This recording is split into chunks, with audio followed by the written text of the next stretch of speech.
नमस्कार। आज मैं डेयरी फार्मिंग के सबसे सेंसिटिव विषय पे बात करने वाला हूं और वो है कि आप पैसों की व्यवस्था किस तरीके से कर सकते हैं। कौन कौन से वो 4 माध्यम हैं जो आपको पैसे दिला सकते हैं डेयरी फार्मिंग के लिए, डेयरी फार्मिंग बिजनेस को आगे बढ़ाने के लिए, ऑल ओवर वर्क करने के लिए।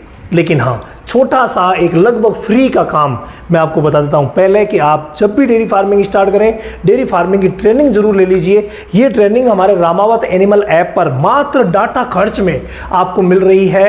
3 महीने की ये ट्रेनिंग है। एक बार आप पूरी ट्रेनिंग कीजिए, उसके बाद ही डेयरी फार्मिंग स्टार्ट कीजिए। रामावत एनिमल ऐप आपको प्ले स्टोर पर मिल जाएगा। 1 2 3 4 OTP है और डेयरी फार्मिंग सेक्शन में कुछ क्लासेस भी डाली हुई है आपके लिए, डेमो क्लासेस। वो देखिए, अगर समझ में आता है तो ज्वाइन कीजिए। पहला काम यही करना रहेगा कि कंप्लीट ट्रेनिंग कर लीजिए। लेकिन बात मुद्दे की अगर हम करें, पैसों की अगर हम करें कि डेयरी फार्मिंग में पैसे कहां से आएंगे, तो पैसों के 4 माध्यम हैं और जिनमें से सबसे प्रमुख, देखो पहले चारों माध्यमों की चर्चा कर लेते हैं, फिर जो सबसे प्रमुख और सबसे आपके लिए किफायती माध्यम है वो भी मैं आपको बताऊंगा कि कौन कौन से माध्यम। नंबर 1 हमारे पास माध्यम है घरेलू पूंजी, यानी हमारे पास घर के कितने पैसे हैं, जो आपके घर का मतलब आपके खुद के हो सकते हैं, आपके परिवार के हो सकते हैं। अगर परिवार पूरा इन्वॉल्व रहेगा तभी डेयरी फार्मिंग सक्सेस होगा, ये आप मान के चलिए। तो आपके घर पे घरेलू पूंजी कितनी है, नंबर 1 बात। अगर घरेलू पूंजी है तो भाई ये तो वारे न्यारे वाली बात है, और वो डेयरी जहां घरेलू पूंजी लगाई जाती है वो कभी भी फेल नहीं होती।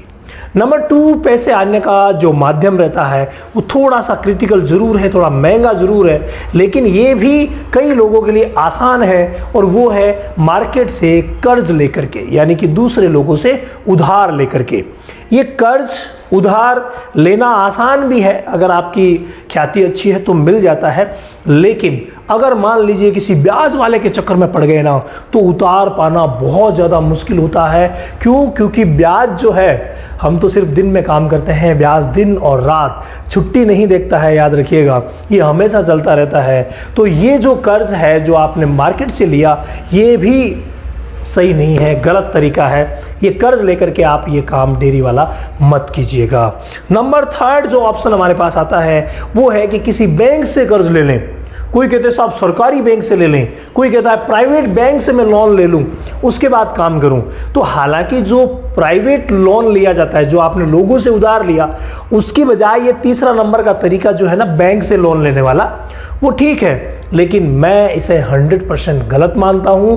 क्योंकि बैंक से जब आप लोन लेंगे तब भी आपको जो ब्याज लगने वाला है वो काफ़ी हद तक आपको परेशान करने वाला है। तो नंबर 3 जो तरीका है बैंक से लोन लेकर के करने वाला, चाहे वो बैंक सरकारी है चाहे प्राइवेट है। भाई प्राइवेट है तो थोड़ा सा लोन ईजी मिल जाता है, ब्याज की दर थोड़ी ज़्यादा रहती है, ब्याज की दर थोड़ी ज़्यादा रहती है, लेकिन लोन इजी मिल जाता है। सरकारी बैंकों में लोन थोड़ा सा मुश्किल से मिलता है, ब्याज की दर थोड़ी कम होती है, लेकिन फिर भी होती तो है, और ये ब्याज भी आपके काम का नहीं है, और बैंक लोन भी किसी भी सूरत में काम का नहीं है डेयरी फार्मिंग के लिए। अब चौथा और प्रमुख विकल्प एक और आता है कि वो होता तो बैंक लोन से ही है, लेकिन सरकारी सब्सिडी के थ्रू लोन जो मिलता है वो लोन सबसे बेस्ट रहता है। समय समय पर सरकार कई स्कीमें चलाती है, जैसे अभी NLM चल रही है। हालांकि NLM पूरी तरीके से डेयरी फार्मिंग के लिए नहीं है, लेकिन फिर भी बहुत सारी ऐसी स्कीमें आती हैं जिनमें सब्सिडी मिलती है। तो हमेशा आप ध्यान रखिए कि जो सब्सिडी प्लस बैंक लोन तो होता ही है, लेकिन सब्सिडी वाला जो लोन है ना वो सबसे बेस्ट रहता है, तो उसका आप इंतजार कीजिए। अब इन चारों लोन का, जो आपके पास पैसों की उपलब्धता के चारों जो सोर्स है, इन चारों सोर्स का सारांश क्या निकला? भाई आपके पास अगर घरेलू पूंजी है सबसे बेस्ट है, उससे आप स्टार्ट कीजिए, छोटे स्तर पर स्टार्ट कीजिए और धीरे धीरे करके आप प्रयास कीजिए, समय बिताइए और ये देखिए कि क्या कोई सब्सिडी वाला लोन आया है क्या।